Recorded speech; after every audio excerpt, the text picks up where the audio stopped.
좋아요, 구독! 화요일 아침 8시 반입니다. 매일 아침 8시 반 저희 서울경제TV에서 센티멘탈 대 펀더멘탈 매일같이 두 종목 말씀드리는데 오늘은 또 새내기 소개를 해드리겠습니다. 오늘은 센티멘탈로 오늘 올라오죠. LS 머티리얼즈 신규 회사입니다. 펀더멘탈로 BH 이렇게 두 종목 되겠습니다. 바로 들어가겠습니다. LS 머티리얼즈.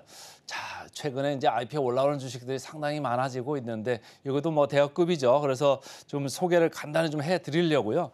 이 LS 그룹에 이제 있는 회사인데 LS가 있고 LS 전선이 자회사가 있습니다.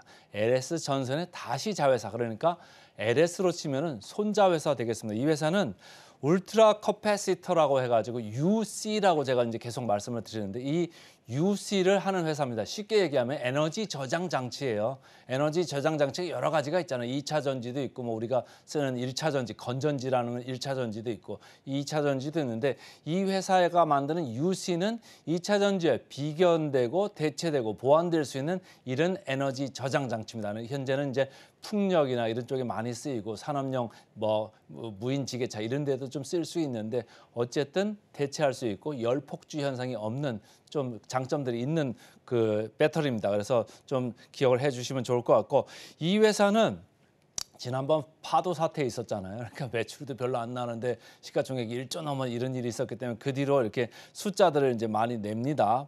봤더니 매출이 작년도에 1,600억 정도 했고 영업이익이 144억 이 정도를 했어요. 그러니까 영업 마진율이 한 9% 정도 된다 이렇게 읽으시면 되고 오늘 올라오는 게 공모주익 수가 1,462만 주입니다. 이렇게 올라오고 예상 시가총액이 4천억 이렇게 됐는데 6천원 기준으로 이제 그렇게 되는 거예요. 6천원도 상당히 그 경쟁률이 좋았기 때문에 경쟁률 보시면은 일반 투자자 개인들이죠 1,164대 1 이렇게 됐고 기관들도 300대 1이 넘었습니다. 그러니까 상당히 뭐 열띤 경쟁 속에 올라옵니다.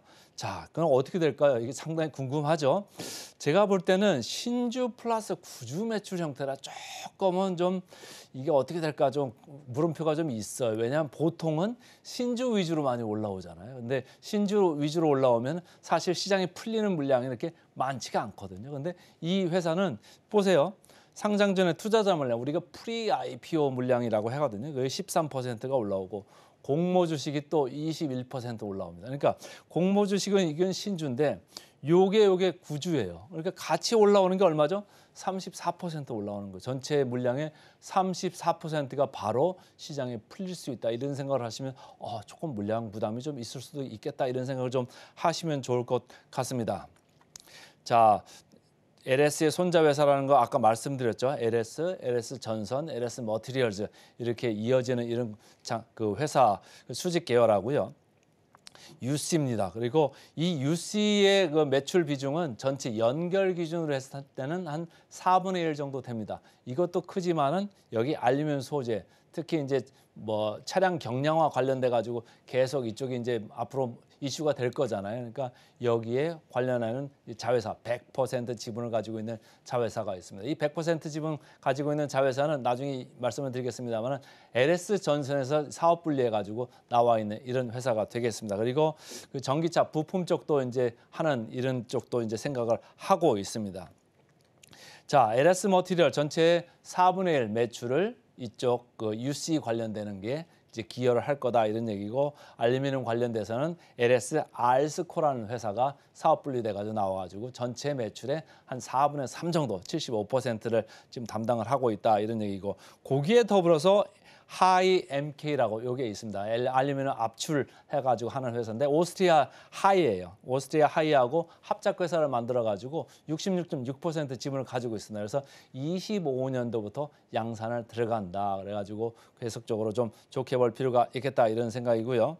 자, UC가 뭐냐 이걸 지금 제가 좀 정리를 해 왔습니다. 그래서 리튬이온 배터리 대비해 가지고 저장 용량은 좀 적고 출력은 좀 높고 말이죠. 충방전 금방 됩니다. 5분 이내에 되고 사이클 수명도 100만 회 이상으로 이렇게 가면서 10년에서 15년 정도를 쓸 수 있답니다. 그러니까 기존의 배터리들보다 훨씬 그 수명이 길고요. 제가 볼 때는 이게 아주 좋은 것 같아요. 열 폭주 현상이 없다. 전기차 지금 불나는 것 때문에 여러분들 걱정이 많으시잖아요. 근데 이 그 UC라는 거는 그런 게 없답니다.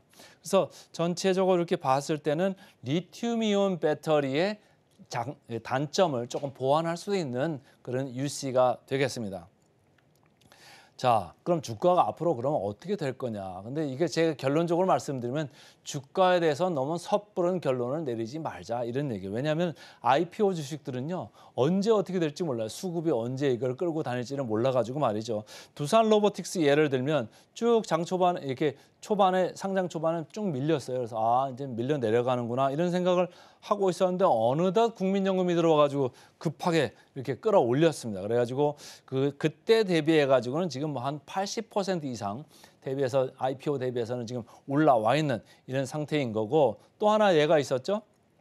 바로 에코프로머티입니다. 코스피 200 편입 이슈 때문에 어제 또 강했습니다만은 에코프로머티는 뭐 조정도 별로 없이 그냥 그대로 계속 올랐습니다. 그래서 그때 올라온 거 대비해서는 거의 150% 정도 이렇게 올라올 정도 상당히 상장 이후에 강했다. 그렇기 때문에 지금 LS 머티리얼에서 오늘 올라오고 구주 매출의 형태이기 때문에 조금 유동 물량이 많아질 수는 있습니다만은 섣부른 예단은 좀 멀리하자, 경계하자 이렇게 생각을 좀 해봅니다. 자, 그렇다고 하면은 지금 상장돼 있는 회사들도 있잖아요. LS가 지금 지주회사 격인데 LS 주가는 어떻게 될까요? 항상 쌌고 지금도 쌉니다. 근데 이거 관련해가 조금 올라온 감은 있어요. 그래서 조금 밀릴 수는 있습니다만은 손자 회사이기 때문에 주가에 큰 영향은 없을 거다. 지금 이미 저평가니까 말씀이죠. 그래서 LS에 그렇게 뭐 실망은 할 필요는 없겠다 이런 생각을 해 봅니다. 그래서 오늘 먼저 올라오는 LS 머티리얼즈 센티멘탈 주식으로 말씀을 드렸습니다. 자, 이제 펀더멘탈로 넘어가겠습니다. 펀더멘탈 오늘은 BH입니다. 지난번에도 한번 말씀을 드렸던 적이 있죠. 자, 차트 보시면 이 BH가 애플 관련주라고 보통 이제 알고 있어요. 근데 애플은 주가가 상당히 최근에 좋았습니다. 지금 연말 산타 랠리로 미국 나스닥이 계속 이렇게 몰고 가고 있잖아요. 뭐 오늘 CPI 발표 있고 FOMC 결과 계속 나오고 있습니다만 미국에서는 어쨌든 금리 인상 사이클은 끝났다. 이제는 좀 내려간다. 언제 내려갈 거냐가 문제인데 조만간 내려간다고 보면은 빅테크들, 특히 성장주들은 계속 끌고 올라가보자 이런 생각이 좀 팽배해요. 그런 면에서 애플 주가 이게 빨간 선으로 표시를 제가 해왔습니다만 계속적으로 이렇게 강세를 보이고 있고 최근에 중국 쪽에서 아이폰 좀 생각보다 부진하다, 안 팔린다 이런 얘기 나온 것 때문에 조금 주가가 멈칫했습니다만 최근엔 그럼에도 불구하고 잘 살아나고 있습니다. 그런데 BH, LG노텍, LG노텍은 조금 다릅니다만은 BH는 최근에 고개를 약간 들려고는 하고 있습니다. 여전히 저평가주가 맞고요. 근데 고개를 들려고 하고 있는데 애플 정도까지는 아니에요. 근데 어쨌든 제가 볼 때는 애플과 이 주가 성적 격차가 좀 좁혀지지 않을까? 좀 좁혀져 봐라 이런 생각으로 그 제목을 적어봤고요. 대신증권에서는 4분기에 최대 매출을 기대를 하고 있습니다. 3분기에 조금 생각보다 좀 안 나간 게 이연돼가지고 4분기에 많이 들어올 거다 이런 생각을 많이 하고 있고 지금 핸드폰 쪽에만 합니다만은 앞으로는 아이패드 그러니까 태블릿 쪽으로도 좀 나갈 거다. 그래서 이쪽이 FPCB가 좀 다 잘 나갈 거고 볼륨이 늘어난다는 얘기죠. 크기도 늘어나면서 ASP 그러니까 평균 판매 가격도 좀 올라갈 거다. 그러니까 Q도 올라가고 P도 올라가고 이런 얘기를 합니다. 그리고 중요한 얘기인데 전장용 매출 비중이 이제까지는 좀 작았습니다. 근데 내년 가면서 24% 정도까지도 좀 올라갈 수 있다. 그러니까 핸드폰 중심에서 좀 탈피한다. 그러면 리레이팅 쪽으로 조금 멀티플을 좀 더 줘보자 이런 생각을 대신증권을 해보고 있습니다.